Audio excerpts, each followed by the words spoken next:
Ay, esperen. Parece un perrito. Escritor, me dedico a esto, pago la luz con esto, entonces sí, ya, o sea, pagas la luz, ya. Hola, hola mi gente comúnmente extraordinaria, ¿cómo están? De común a común, hola. Hola mamá, ¿qué ondita con el pandita? Queridos míos, el día de hoy estamos muy felices de verlos nuevamente en esta nueva edición de Fuera de Guión para introducirles un gran invitado que está el día de hoy con nosotros. Es narrador, es actor, es dramaturgo, es maestro en lenguas españolas y también es maestro en psicología educativa, si no me equivoco. Platícanos, Jorge, ¿quién eres? Bueno, pues mi nombre es Jorge Silva. Desde que tengo uso de memoria me gusta crear historias. En un principio creaba las historias en mi cabeza. Más adelante se me ocurrió escribirlas como para que ya no se quedara todo almacenado ahí. Y justamente el crear historias me fue llevando poco a poco al teatro, a la actuación, cuando tendría por ahí de 13, 14 años. Y como que vino a darle un sentido a mi vida, ¿no? Me siento muy afortunado porque creo que desde ese entonces dije, mira, ya hay algo por lo cual vivir, por lo cual sentirme pleno, algo que perseguir, y eso es algo que sé que mucha gente no encuentra hasta ya cierta edad, ¿no? Sí, aquí vemos algunos. Y a veces nunca lo encuentran, la verdad. Y a veces nunca lo encuentran. Entonces, justamente desde el lejano año de 1992, yo como que encontré esa conexión con el teatro, con la actuación y con la escritura, ¿no? Al principio de forma amateur, de forma así muy sencilla, pero poco a poco pues me fui enrolando un poco y conocer los secretos de la escritura. ¡Qué Oye, padre! qué bonita genial. trayectoria, de verdad. Qué interesante que eres muy versátil, pero a mí me interesa la parte de la escritura. Uh-huh. ¿Cómo fue que te pegó el momento musa y que dijiste, me voy a convertir en escritor? ¿Y con qué obra fue? Todo fue así como una serie de eventos afortunados, no desafortunados, entre afortunados y desafortunados.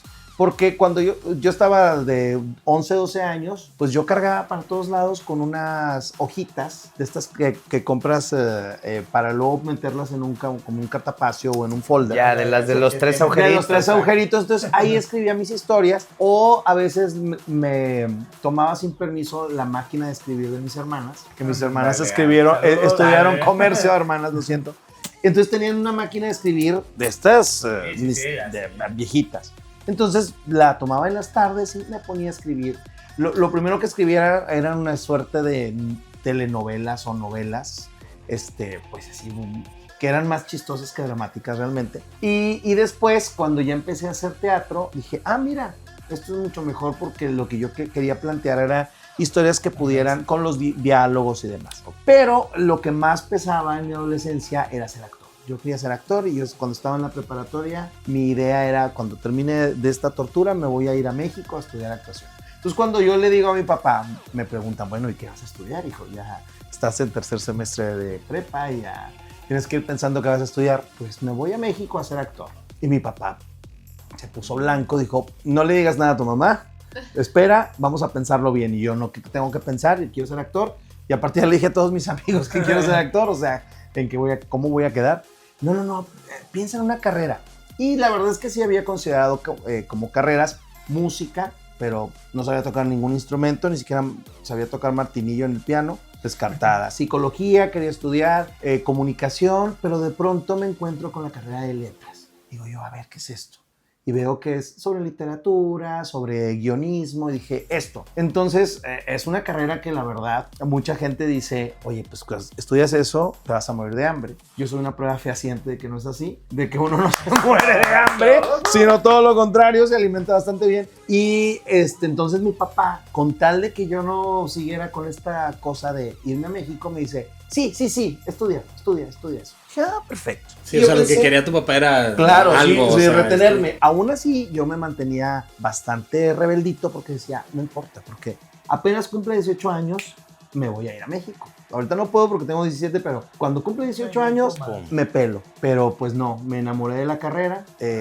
fue como encontrar, yo siempre he dicho que esa carrera fue como encontrar mi tribu, porque encontré gente que tenía intereses muy parecidos a mí cuando había pasado mucho tiempo con amigos que pues, andaban en otras cosas, ¿no? Tal vez con la gente de teatro sí tenía muchas afinidades, pero la gente de letras dije, no, están igual de loquitos que yo, me encanta. Y a partir de ahí fue que empecé a escribir, seguí escribiendo teatro, justamente para el grupo de teatro en el que yo estaba, empecé a escribir las obras que montábamos y en un principio fue escribir teatro. Y siempre me di cuenta que mi línea era la comedia, que se me daba un poco más escribir historias de repente absurdas, de repente chuscas, de repente parodias, de repente hacer unas críticas a muchas cosas desde el humor. ¿Sí?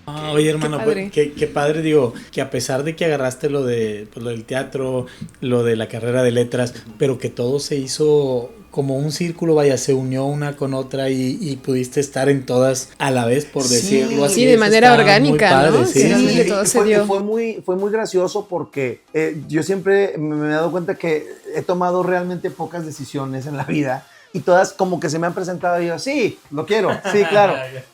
Porque justo cuando empecé a estudiar la carrera de letras, como que se me fue olvidando lo de actuar.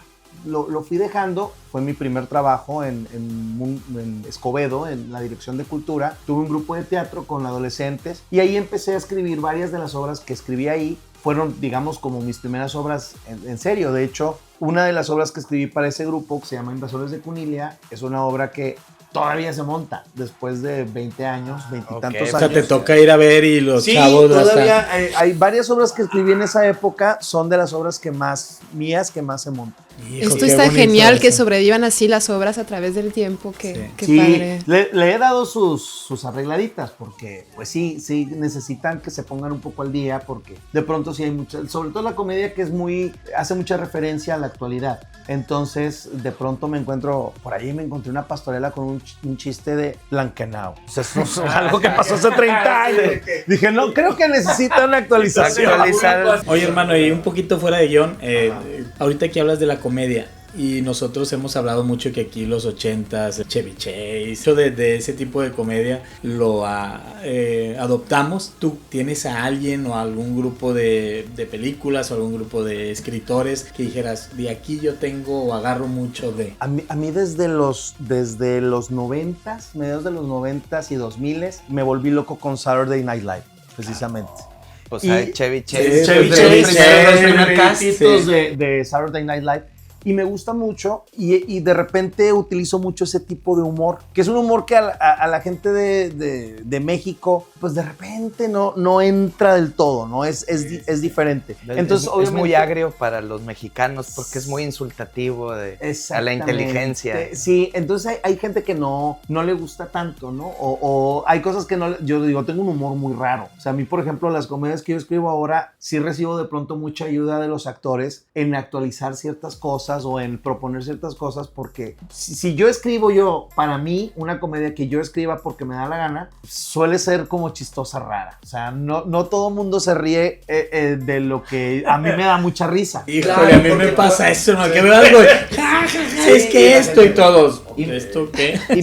Imagino que por la filosofía y letras, pues tu ángulo es un poquito diverso al resto de la norma. Uh-huh. Pero aquí yo tengo una pregunta de inquietud, o sea, de curiosidad. ¿En qué momento y con cuál obra fue que traspasaste de escribir obras literarias a convertirlas en libros y publicarlas? Muy buena pregunta. Fíjate que yo siempre había tenido la inquietud de escribir libros, o sea, de escribir narrativa, ¿no? No sé, lo había tratado de hacer, había escrito algunos cuentos y demás, pero por alguna extraña razón nunca resultaba en nada. Y de pronto hubo una historia que yo quería hacer para teatro, pero decía yo, es que para teatro es muy complicado hacerla porque lo que yo imaginaba requería de una gran producción, ¿verdad? Lo cual pues, es muy complicado, suele pasar. Decía, bueno, ahí la historia ahí la tenía, hasta que un día me tocó tener un programa de radio en Frecuencia Tech y me tocó entrevistar a una chica, estaba muy jovencita y había publicado un libro. Y dije, qué vergüenza que tú Yo ya tenía como 30 más o menos, 31 años, que cómo es posible que hayas dejado ese proyecto De lado. ¿no? Entonces me puse a trabajar y escribí un libro que se llama Ven y Suchate. Es un libro que es muy bonito porque es la historia de un niño que escribe, ¿no? Entonces es un poco... Escribe lo que tuyo. conoces, que es exactamente. la base número 1 de todo escritor. Exactamente. Entonces es un niño que escribe historias, que vive en una ciudad en donde a la gente no le interesan las historias, les interesa otro tipo de cosas. Y pues él está así como muy solitario, ¿no? El fútbol, carnes asadas, Carnes algo asadas, así. vender Se lana, pelean de un etcétera. río, de una orilla del río a otro. Es Así es. un pueblo así. No, y se llama Loma Príncipe, que no tiene nada que ver con Monterrey. Entonces esa historia yo la empiezo a desarrollar, encuentro un elemento que se me hace muy bonito, muy simbólico, muy poético, que es un avioncito de papel que se vuelve la línea a seguir, ¿no? El niño se encuentra un avioncito de papel, lo empieza a seguir y a partir de ahí se desata una aventura. Oye, como el símbolo de Forrest Gump con la plumita. pluma. Sí, Qué de bonito. hecho, fíjate que cuando yo iba creando la historia, tengo muy presente el final de Forrest Gump, donde la pluma se acerca luego a la cámara. Yo decía, ay, cuando sea película, así me gustaría que terminara, así muy parecido. Claro. El avioncito entra directamente a la película. Entonces, bueno, yo escribo el libro y empiezo, pues, ahora a publicarlo, ¿verdad? Me encuentro con que publicar en México es muy complicado. Debe ser a partir de una invitación, de un concurso. Digamos que ya te han echado el ojo. Me conocían como escritor de teatro, había ganado un premio estatal, había sido becario del Centro de Escritores de Nuevo León, pero en teatro. En narrativa, pues estaba en pañales realmente. Empezaba a surgir como una posibilidad para los escritores la autopublicación, Ok. la publicación independiente. Aquí en México. Aquí en todos lados, en realidad. Ahorita es algo, o sea, la mayoría de la gente, es más, ahorita me puedo ir a mi casa, empiezo a escribir y una semana ya tengo un libro y lo publico. Claro, así va a estar el libro, ¿verdad? Wow. Y pasa que hay libros muy buenos que se autopublican y otras cosas que, pues, no. ¿Qué fue esto? Lo compra la tía Chonita y abuelito y... No, y vecino, de hecho ahora con y ya. la ayuda de la IA, bueno, de hecho yo no sé qué opinas de eso, pero pues cualquier persona puede publicar su libro ya en un abrir y cerrar de ojos. Sí, pero justo esto fue hace 15 años. Y en esa época era bastante, pues todavía no era muy Sano. común. Sí, todavía era sano. Era sano. Entonces empiezo con el libro, lo publico y pues me empiezan a hacer invitaciones en escuelas, en centros culturales. Y a partir de ahí me senté a escribir y dejé un poquito de lado el teatro. Y hoy por hoy hasta estoy al revés. Ahorita estoy escribiendo mucho teatro, 10 años más o menos, 11, 10 años. Trabajo con Nena Delgado y creo que a partir justamente de que empiezo a trabajar con ella, como me conocía un sector de teatro, pero ahora ya me empezó a conocer otro sector. Sí, muy conocido, muy conocido. Pero te digo, o sea, honestamente es a partir de trabajar con Nena, porque bueno, pues es una ya institución, una institución, la claro. maestra, ¿no? Entonces es cuando yo digo, mira, sí, soy escritor, me dedico a esto, pago la luz con esto, entonces Sí, ya, o sea, pagas la luz, ya.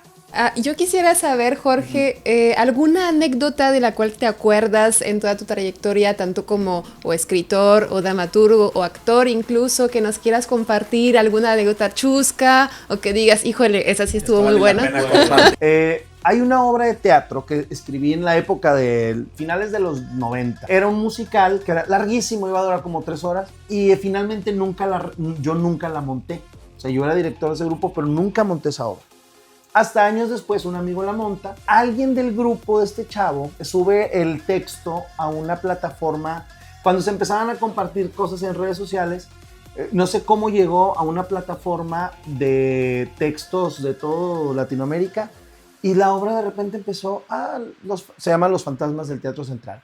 Los Fantasmas del Teatro Central en Argentina, en Puerto Rico. Y yo, ¿qué? Caray. ¿Por? O sea, y obviamente... mi cheque! Sí, pues claro. Pero resultaban ser grupos amateurs o grupos pequeños o grupos de iglesias. Entonces les empezó a cobrar poquito. Entonces les dije, no te preocupes. Me das parte del 10. Si quieres, pases.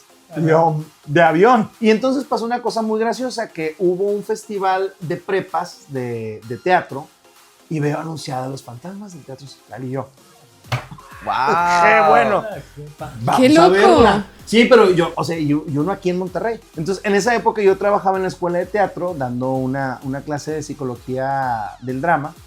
Y voy y me siento a ver la obra y cuando se acaba la función dije, bueno, pues voy a ir a conocer al director y preguntarle cómo llegó la obra a sus manos. Yo no en plan así de... Porque era un grupo de prepa y pues tampoco me iba yo a poner... Y aparte estaba chida el montaje porque le metieron un grupo de rock. Entonces estaba interesante, era una versión diferente. Pero sí mantenía tu... Sí, era la historia como tal, ¿no?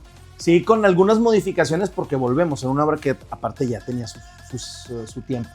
Entonces intento subir al escenario y un guardia me dice, no puede pasar. Y yo, no paso, no a mi casa. Y ya cuando me iba, uno de mis alumnos de la escuela de teatro me dice, maestro, ¿esta obra es de usted? Y yo, sí, es mía. Venga, un amigo está aquí. Entonces me lleva con un amigo de él que estaba en el grupo y el chavo, venga, lo llevo con el director. Entonces cuando ya me presenta el actor, maestro, él es Jorge Silva, el autor de la obra. La cara del pobre hombre. La cara, o sea, todo derretido. Creo que empezó a ver, no sé, como si sus cuentas bancarias así, híjole, menguando, ¿no? Y lo primero que me dice el hombre es, él trajo la obra y señala a otro. Y el chavo así como, ¿qué está pasando? Le digo, no, tranquilo, o sea, no vengo en ese plan, qué padre que llegó la obra con ustedes. Él fue. Sí, pero estuvo gracioso porque además como era una cosa institucional, pues pasaron al director de no sé qué y al director. Entonces estaba el escenario así lleno de personalidades y yo ahí sentadillo viendo todo, ¿no? Y luego mínimo, me dice, ¿no? Yo pensé que usted era de México. Le digo, no, hombre, soy de aquí, de San Nicolás. Ok, qué padre. Wow, qué padre. ¡Qué locura! Está locochona. Bueno, con ese espíritu de estar contando anécdotas, probablemente ha de ser un día que disfrutas mucho, pero esta es una pregunta que nosotros disfrutamos mucho. Nos vamos a ir al pasado. ¡Qué chido! Si pudieras revivir un día de tu pasado, nada más para percibirlo, volverlo a disfrutar, no cambiar nada, ¿qué día sería? Junio de 1992, la primeritita obra en la que estuve, que era una vaselina. Cualquier actor de Monterrey alguna vez tuvo que estar en vaselina. Entonces, yo sí empecé. Sí, así. Oye, las escuelas dicen que empiezan con vaselina, algo curioso sucedió camino al foro y los fantasmas. Y los fantasmas del Teatro Central. Sí, es el ABC del actor. Entonces estaba ahí una vaselina, pero en ese entonces la onda vaselina estaba de moda. Por la bandita, ¿no? No, todavía no era lo de la banda, todavía era así lo vaselinesco. Ok. Pero estaban de moda y eran como muy conocidos. Entonces cuando anuncian en el Teatro de la Ciudad de San Nicolás vaselina, la gente cree que es la onda vaselina. Entonces se dejan ir, pero así, hordas de gente, ¿no?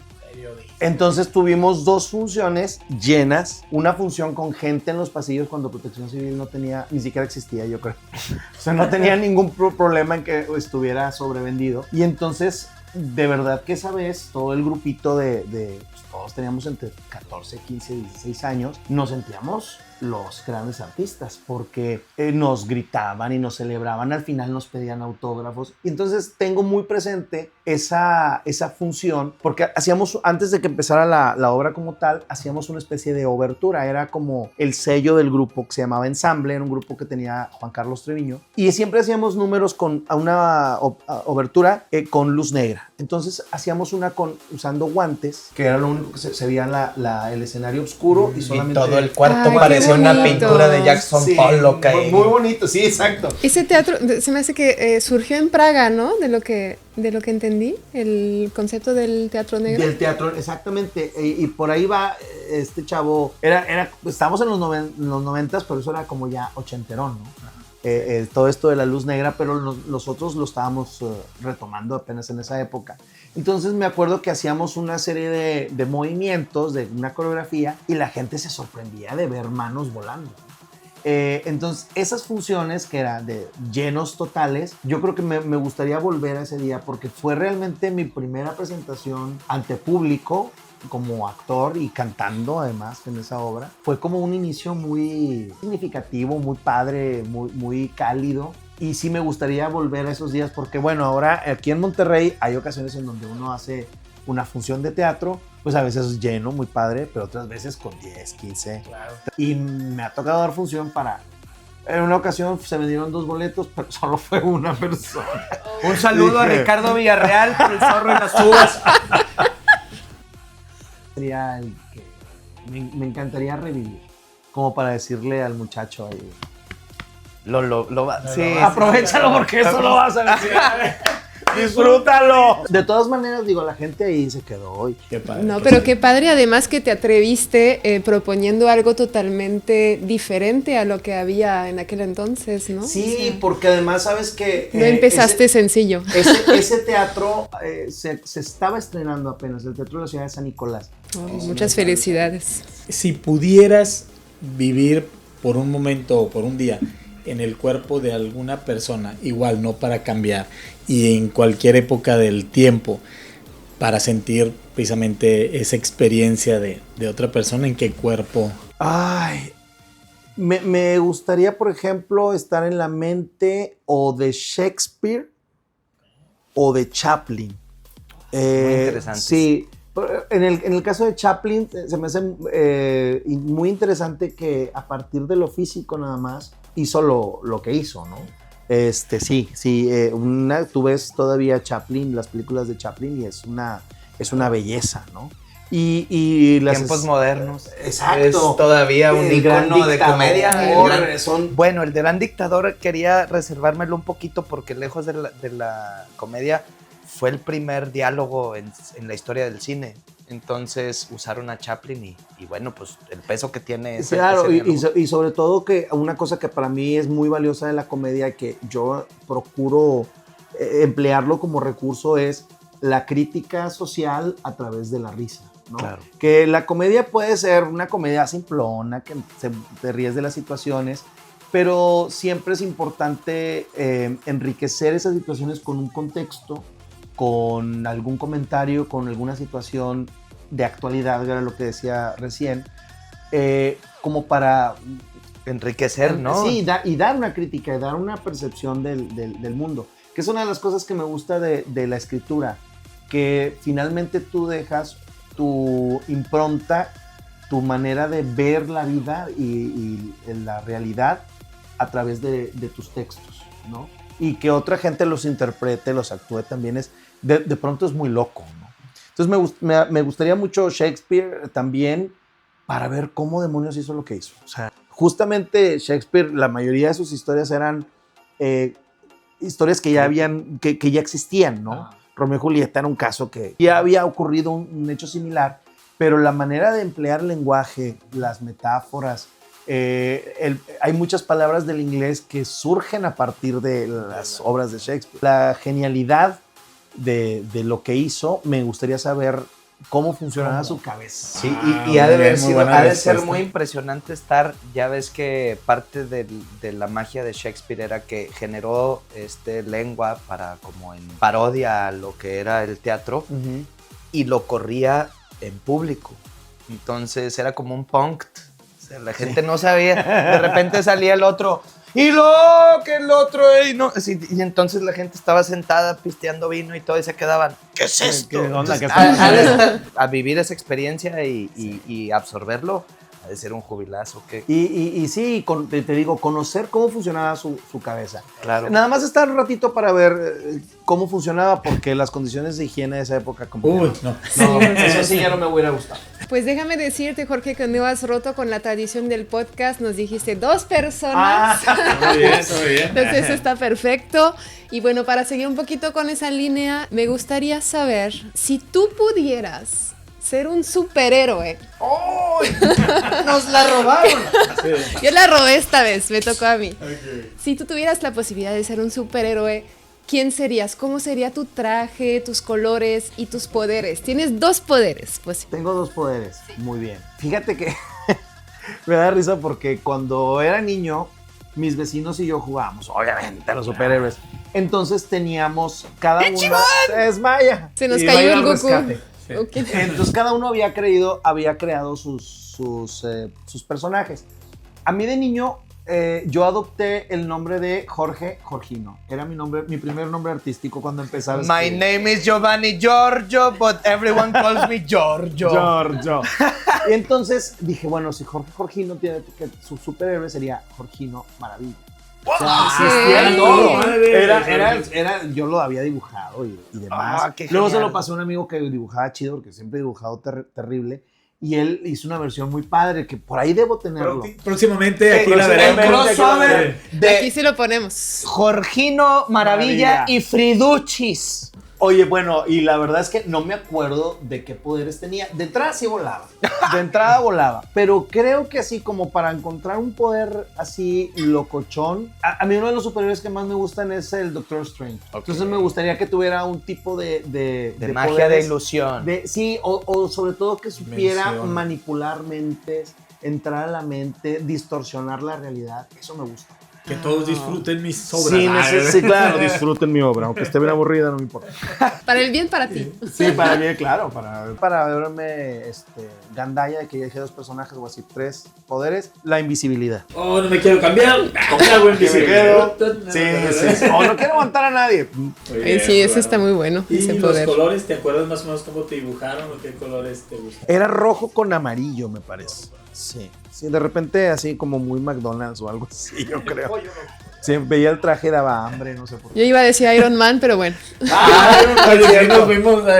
Tenemos una pequeña dinámica que no necesitas gritar, pero sí a lo mejor exonerarlo. Se No, siente sí, bonito, pero grítalo. exonerarlo eufóricamente, digamos. Ok. Tienes 10 segundos para decirle a todo el mundo que todo el mundo nos ve. No es cierto. A los 50 suscriptores que nos ven, lo que tú quieras eufóricamente.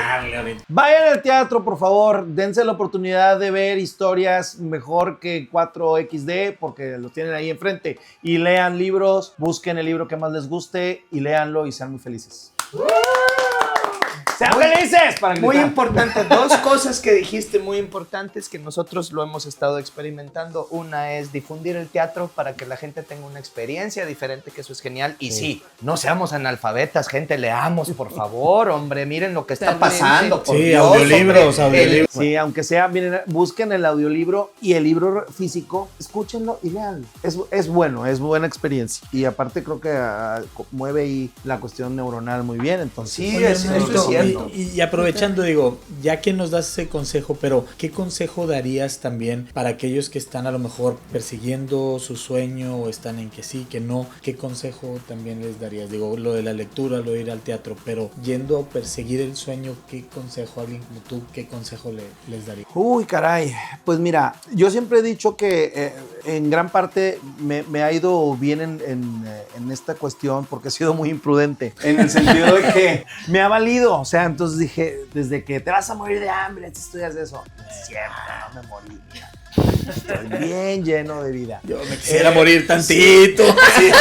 Por favor, me quiero morir tantito unos días. Y la verdad de las cosas es que pues es entregarte a lo que quieres hacer. No tienes escapatoria. Cuando algo te gusta, lo tienes que hacer. Si no lo haces, vas a estar frustrado. Y sí, y a veces lo haces, no resulta tal vez como tú quieres, no resulta lo que soñaste del todo, pero ahora sí que no es perfecto, más se acerca. Y se acerca muchas veces en una medida que te llega a sorprender. Claro.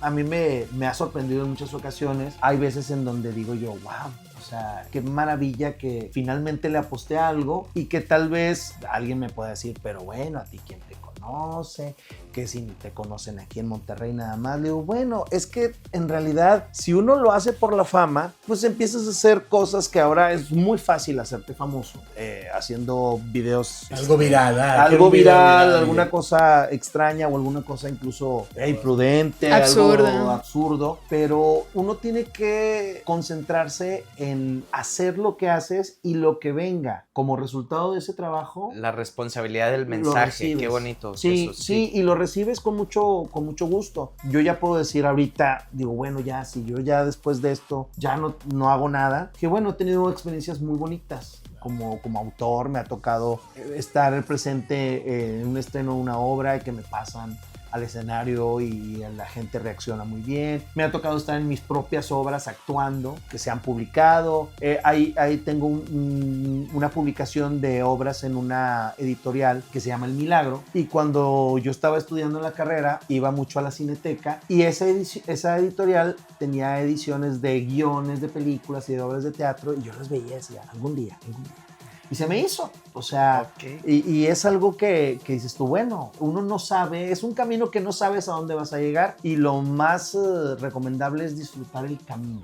Claro. Y atreverse, ¿no? Y atreverse a hacer cosas diferentes. Y cabe mencionar el premio de literatura en dramaturgia de Nuevo León por Una ventana a la calle. Felicidades. Muchas felicidades. Una ventana a la ventana a la calle. calle. Y actualmente escribes para La Nena Delgado. Cuéntanos cuál es el último o la última obra que están promoviendo. Bueno, ahorita tiene, desde octubre del año pasado, está una obra que se llama ¿Quién se queda con mamá? Que es una comedia que nos ha sorprendido porque le ha gustado mucho a la gente. O sea, normalmente la gente va a ver a Nena y la disfruta, se la pasa muy bien. Pero esta obra en particular, como sin querer le atinamos a un tema muy, pues que está muy en el aire. Hay mucha polémica en esa pregunta, ¿no? Que es este tema de cuando los padres llegan a cierta edad y los hijos pues quieren... ¿Quién los va a cuidar? ¿Quién los va a cuidar? Y además, ¿a dónde va a ir a parar lo que hicieron, verdad? ¿Sabes? Pues qué bonita esta casa y qué padre. Yo te estoy cuidando, entonces viene para acá. Exactamente, ¿no? Entonces, mucha gente se ha acercado a ver la obra y ya he escuchado comentarios a veces estando en las funciones de, ay, mira como mamá, ay, mira como no sé quién, mira tu tío. Como mi hermano, sí, tu hermano. La gente se identifica, ¿no? Sí, claro, totalmente. se identifica. Y las obras, yo cuando empecé a escribir con Nena fue por invitación de un amigo, un gran amigo que se llama Luis Morales, conocido en los mundos de los castings como Matt Castinera. De Matt Castinera. Él trabajaba con Nena. Un abrazo, querido. Y me invitó, lleva un texto. Digo, no, porque yo escribo raro. Yo escribo mis comedias raritas de Saturday Night Live. No les va a gustar. Escríbela, güey. Escribí una obra que se llama Pobre Nueva Rica, que era también esta cuestión de la crítica social y que criticara estas cuestiones de qué tanto las asociaciones filantrópicas son eso o son otra cosa. Claro. Entonces hubo una buena química. Y a partir de entonces, pues hemos trabajado en varias cosas. Ahorita ya estamos preparando la obra que sigue. Con esta obra, pues sí, entre el encanto de Nena Delgado, que verla en escena es maravilloso siempre, Renan y Pablo Morton y demás, pues se dio una conjunción muy bonita de talento. Vayan a verla. Sí, vaya. Jorgito, yo te iba a preguntar, perdón que te diga Jorgito, ya agarré confianza contigo. Yo te quisiera preguntar, porque tenemos entendido que eres narrador de libros para niños también. ¿Cómo los jóvenes hoy en día perciben la lectura a través de ti? ¿Cuáles son tus experiencias con ellos? Y nos puedes compartir un poquito más cómo lo vives. Sí, pues mira, yo desde que tengo poquito más de 20 años como maestro. No me han sacado canas verdes, ojalá, porque tendría más pelo. Pero sí es un tema ser maestro de secundaria. Y en 20 años han cambiado mucho las generaciones. Yo me acuerdo la primera generación que le di clases, un día me enojé con ellos y al día siguiente me trajeron un pastel para pedirme disculpas. Ahorita lo traerían para aventármelo en la cara. El TikTok. Humillando al maestro de español. Sí, con la voz robótica y todo. Sí. Pues es irles llevando un poquito ahí el germen de que se acerquen a la lectura. Yo me pongo a pensar, los chavos que son futboleros, digo, bueno, a mí si me quisieran poner a correr detrás de una pelota, no lo van a lograr jamás, ¿no? Entonces digo, bueno, habrá quienes nunca, no se van a acercar a los libros ni para matar una mosca con ellos. Pero al menos se llevan un poquito la experiencia y además me toca ser el causante de que al menos han leído un libro en su vida, ¿no? Porque los obligo. Y a partir de eso, muchos de ellos se vuelven lectores. Muchas veces ya cuando no son mis alumnos, ya cuando entran a preparatoria o demás, o me ha tocado también, te recomiendo este libro, y mira, llévatelo. Y ya no los vuelvo a ver, pero no importa porque finalmente, pues los libros son un poco para eso, ¿no? Es un poco para que anden por todos lados. Son viajeros. Son viajeros. Son viajeros que cuentan historias. Y fíjate que hace algunos años, por invitación de la universidad, creé un personaje que es un bibliotecario que se llama Max Archundia. y hago un espectáculo de cuentacuentos, hablo sobre los libros. Es un bibliotecario que llega con su carrito, que te repasa todas las categorías de clasificación de las bibliotecas, con libros que de repente de uno de ellos brinca una iguana, en otro de ellos, que es un libro para conocerte mejor, hay un espejo. O sea, toda una serie de juegos padre. Así escénicos que están enfocados justo a que los niños y la gente mayor también se acerquen a leer, ¿no? Pues lo has hecho muy bien, hermanito, porque la verdad yo he recibido comentarios de papás obviamente de alumnos tuyos que dicen: el gusto por la lectura fue gracias a ese maestro. Entonces tienes un don para poner esa semillita en y te lo juro que uno lo ve en perspectiva y dices, bueno, con que le cambies la vida a alguien con respecto a los libros, creo que ya te das por bien pagado. Claro que sí. Totalmente. Y por ejemplo, para alguien que no ha leído nunca en su vida, ¿qué libro le recomendarías tú para empezar? El Principito. Para empezar, El Principito, porque es el Principito. El Principito. Oye, mira, yo siempre les hago más que recomendar un libro, les pregunto qué les gusta leer, qué tipo de historias. Y ahí ya vamos viendo de acuerdo, ¿no? Porque eso también es un arma de dos filos, de tener así como un libro de que lee porque va a haber a quien no le va a gustar, sí. Definitivamente. El Principito. Por ejemplo, El Principito. No le gusta a todos. No le gusta a todo mundo, porque es un libro que parece ser un libro para niños, pero no lo es. Es un libro que tiene una profundidad filosófica tremenda. De hecho, y me gustaría, perdón, eso ahora sí, fuera de guión, ahora yo. En base al Principito, y quiero de una perspectiva de un escritor tan profundo como tú, ¿es cierto que el Principito se lee diferente en la niñez, en la adolescencia y en la madurez? Todos los libros, todos. O sea, a mí me ha tocado, por ejemplo, uno de mis libros favoritos en la vida se llama El Perfume, de Patrick Suskind, y lo leí cuando era adolescente, no entendí nada. Lo volví a leer de adulto y yo... Ya me cayó el 20. Y así me ha tocado con varios libros que yo compré en mi adolescencia y pues no entraron, ¿no? Realmente. Oye, no. Qué interesante. Y entonces, ¿no has usado como esta visión para orientar a la gente, a tus alumnos? Imagino que sí, para decirles, mira, este libro ahorita te va a enriquecer más, este libro léelo ahorita porque te va a confundir, pero va a ser un agasajo leerlo 10 años después y que hagas la comparativa. O sea, ¿has tenido ese tipo de conversaciones? Sí, de repente, por ejemplo, me ha tocado que al momento de recomendarles alguna historia en particular, ya después me dicen, no me gustó, o no le entendí nada. Y les digo, bueno, ahorita hay muchas herramientas que podemos utilizar para entender mejor. Es normal, hace poquito hice un proyecto con mis alumnos. Yo tengo una colección de libros de Agatha Christie y me gusta mucho. Entonces dije, bueno, a ver, toma cada uno su libro de Agatha Christie, vamos a leer. Y hubo unos que así, de que ya lo acabé, me volví adicta. O sea, tengo unas niñas que son súper lectoras y en 3 segundos se lo acabaron. Y otros que, profe, no entiendo. Ya estoy revuelto, no sé qué. Dije, mira, no batalles. Busca información del libro. Busca información del libro de qué va. Ok. Ya le estoy entendiendo. Le digo, exacto. O sea, hay libros que son complicados de leer, ¿no? Y si nosotros nos llenamos un poquito más de contexto, lo podemos... Y no es hacer trampa, porque finalmente la lectura es un proceso que puede variar mucho. Hay quien puede leer tranquilamente un libro, lo disfruta y lo entiende. El mío sí, de una ida al baño. Sí, digo, míralo como unas notas al pie de página, pero Quijote. No son al pie de página. Sí, es como ponte a leer la Divina Comedia sin notas al pie de página, así, todos estos quiénes son. Pero ahí abajo te dicen, no, pues que era el encargado de no sé qué, y el traidor, ok, ya entendí, perfecto.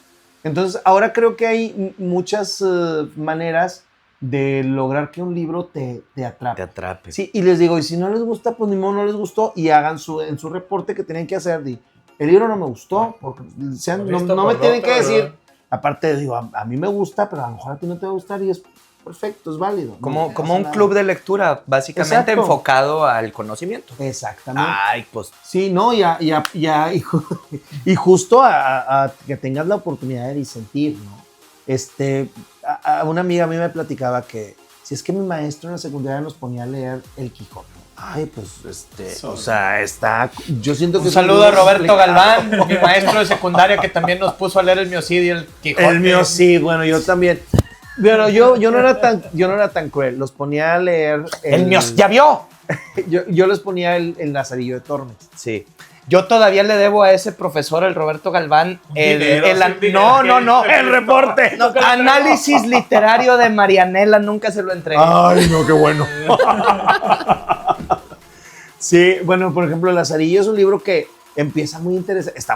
El idioma es muy difícil, en la versión del español, pero si los vas acompañando, miren, aquí muchachos, el ciego lo acaba de empujar contra una estatua de un toro y le tumbó los dientes. ¿En serio dice eso? Sí. Ah, qué chistoso. Pues sí, está chistoso. Pues sí, claro. Bastante sádico, pero Oye, chistoso. Que por cierto, a mí mi primer libro y fue el que me abrió el gusto por la lectura y porque me gustó así. Nada más me dijeron el título. El Miocid. No, El Fantasma de Canterville. Y no voy a spoilear nada, pero me dijeron, léete El Fantasma de Canterville. Yo con el puro título, y estás... y léanlo porque está tiene un muy giro bueno. bien padre. Sí. Ya, no, y ahora hay mucha literatura disponible para los muchachos. Y a mí realmente de repente veo que mis alumnas están leyendo algunas cosas que digo yo, ay, ¿por qué eso? Pero digo, bueno. Sí, es que eso te lleva a otras lecturas. hay más, mucho escritor chatarra complejas. allá afuera que saca libros de harem y ese tipo de cosas. Cada 5 semanas, libros charchinos. Atentamente, Chuchicho Jones.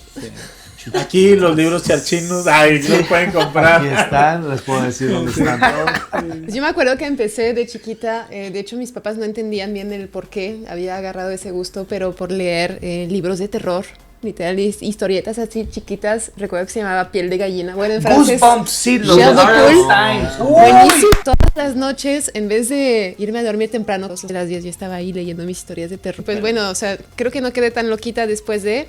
Bueno, tal vez, pero sí. Un poquito.